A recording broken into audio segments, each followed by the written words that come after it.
Fistula is an opening or a passage that is usually caused sometimes through obstruction of labor. So there are two kinds of fistulas. There is a vesical vaginal fistula and there is a rectal vaginal fistula.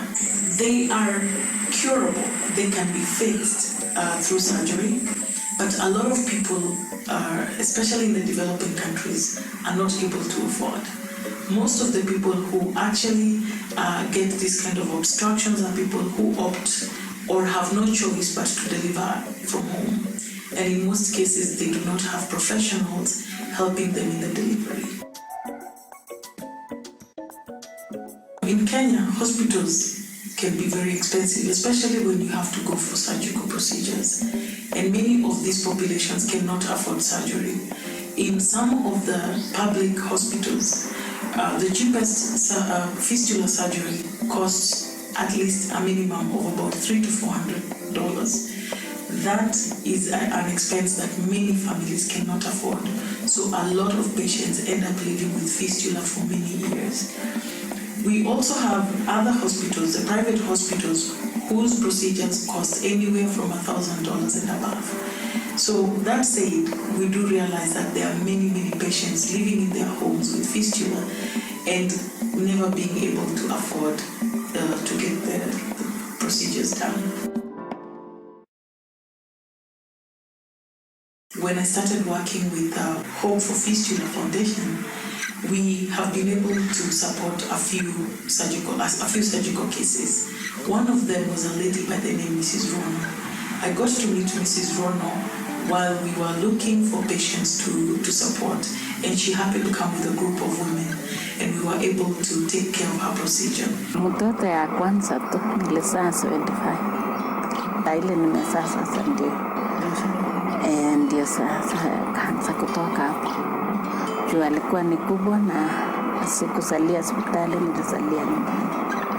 Na nilitayarishwa, nilienda kitairi, ndio sasa hata alitokea maneno kama hiyo.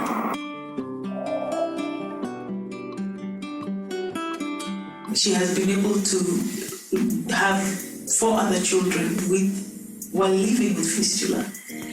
But she was fortunate enough to have a husband who was able to live with her throughout her problems. Depending on the kind of fistula you have, you live with permanent incontinence of urine or feces. Most of these patients who develop fistula cannot live in public or cannot appear in public because of the smell that they carry with them and because of the leaking of feces or urine. Najua ukiwa na hiyo iko aibu, unaibika. Ukiwa kwa kanisa unakaanga nyuma, ukai na watu. Ukiwa kwa kwako tena uko pale unataka watoto asikukaribie, juu watoto labda ni warani na hiyo kitu anatoka ovyo ovyo, unajiaibika mpaka kwako. When we decided to support Mrs. Rono, she was with a certain group. Now, most of these patients had not gotten an opportunity to go to a facility, but they had heard about fistula and they thought that they had it based on the symptoms that they were explained to. There have been people who have been going to most of the rural areas where they feel there is a higher prevalence of fistula.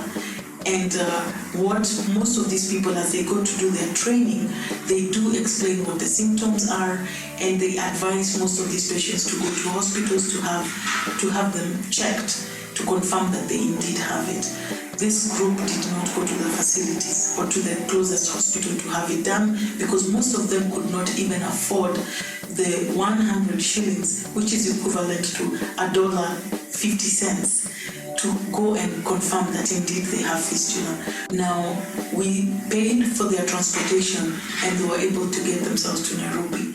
I must admit that it is not a very easy thing to do, especially when you're traveling in a public transport vehicle.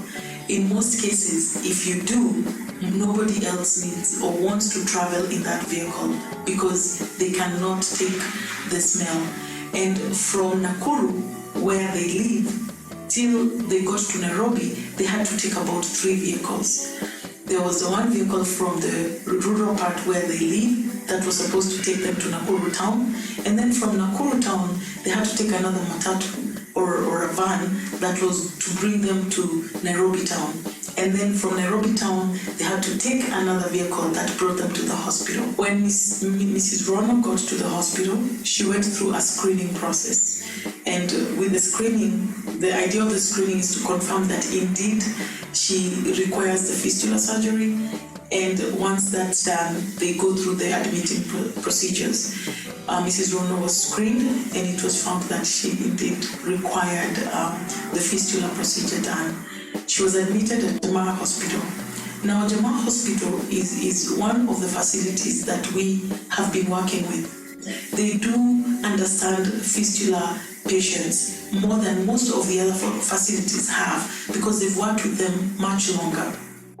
Mrs. Rono was able to go through her procedure and she got the treatment she needed, and we were able to meet her at the hospital. Nimekuwa mzuri.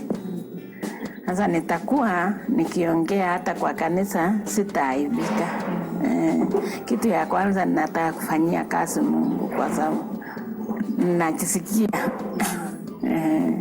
While visiting Mrs. Rono at Jamaa Hospital, where she received her care, and a few hours after she had received her care, we were fortunate to meet with one of the members of staff of Jamaa Hospital. And we received a lot of tips that we were not aware of. Usually, the cases that you see, it is usually young mothers. But also the age doesn't matter. It depends also with the baby. Oh, you know, the people, you can be elderly, but the baby is big. It's big, okay. Yeah, so when you deliver and during delivery, that the assessment was not well done, that baby can traumatize.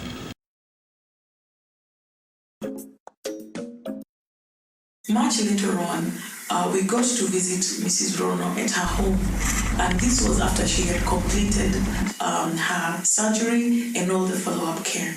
And it was a great feeling to get to see her in her home, doing her chores and in her comfort. There were a lot of exciting things that we got to share with her, but we also got to experience and share with her a very sad moment, because 10 days after she completed her procedure and her follow-ups with Jamaa Hospital, she lost her husband. Saa ile nilirudi nikamaliza tu siku 8. Mzee yangu nikampoteza.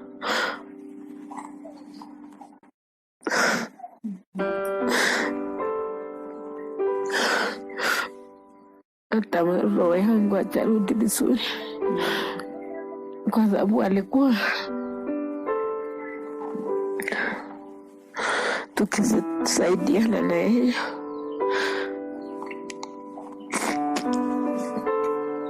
Lakini sasa nasikia nimepona.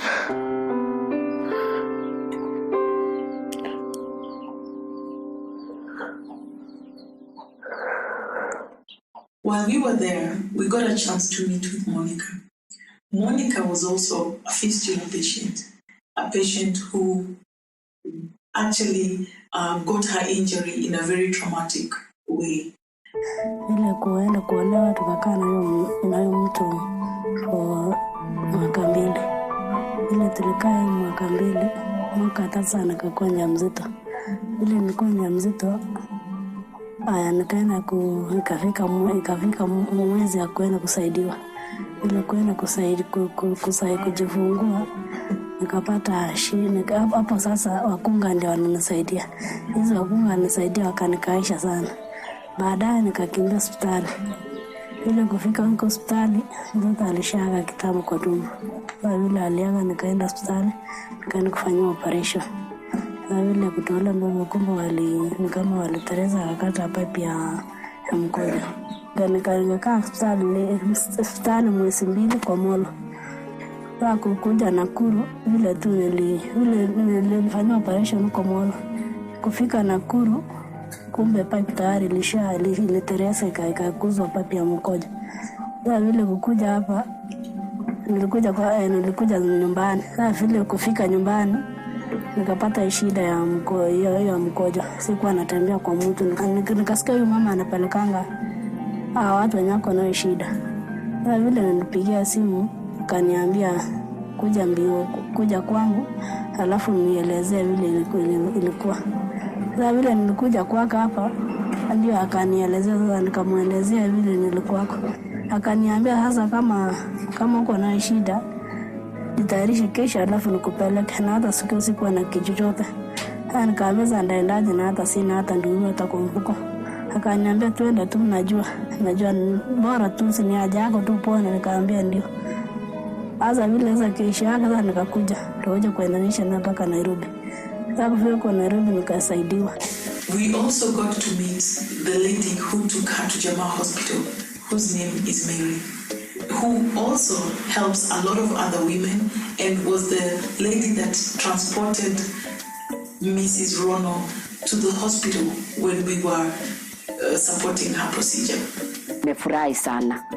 Amefurahi kwa maana ile shida alikuwa naye, hata akiketi mbele ya watu ilikuwa ni shida. Angeketi tu mbele ya watu hivi na hata akipelekea watu chakula kwa mesa ilikuwa ni shida. Hata mwingine tu atavumilia akule na mwingine hata angeiwacha. Lakini kwa saa hii hata anaweza kukaa na watu, anaweza hata kupelekea wageni chakula kwa mesa. Sasa hata mimi mwenyewe ninashukuru kwa ile kazi mzuri mmeshafanya, kwa maana amepona. Ninasema ni asante sana kwa Mungu kukusa nyinyi, mkumbuke watu wenye iko na tabu sana. Kwa sababu watu ni wengi sana, si mimi peke yangu. Mkutana akifanyika hata ya watu 30, haitakosa hapo mama moja yenye ako na hii tabu ya fistula. I call fistula the modern day leprosy. This is a condition that does not allow you to live a normal life. You cannot go to your children's parents and teachers meetings. You cannot take your children to a birthday party in a public place. In fact, you cannot have visitors in your house. If you do, you will most likely not spend the time with them because you will be hiding. We need to change this. Just like Hope for Fistula changed Mrs. Rono's life, there are so many other women that we could help. We could change their lives forever.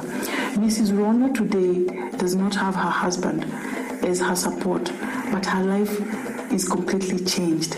She no longer has to live with fistula. She can run her business. She can visit her grandchildren. She can go to church. And not only go to church, but she can sit at the front bench without having to worry about who is watching her or smelling her. I want to pledge that for all of you who are watching this, let us change somebody's life forever. Help us do this.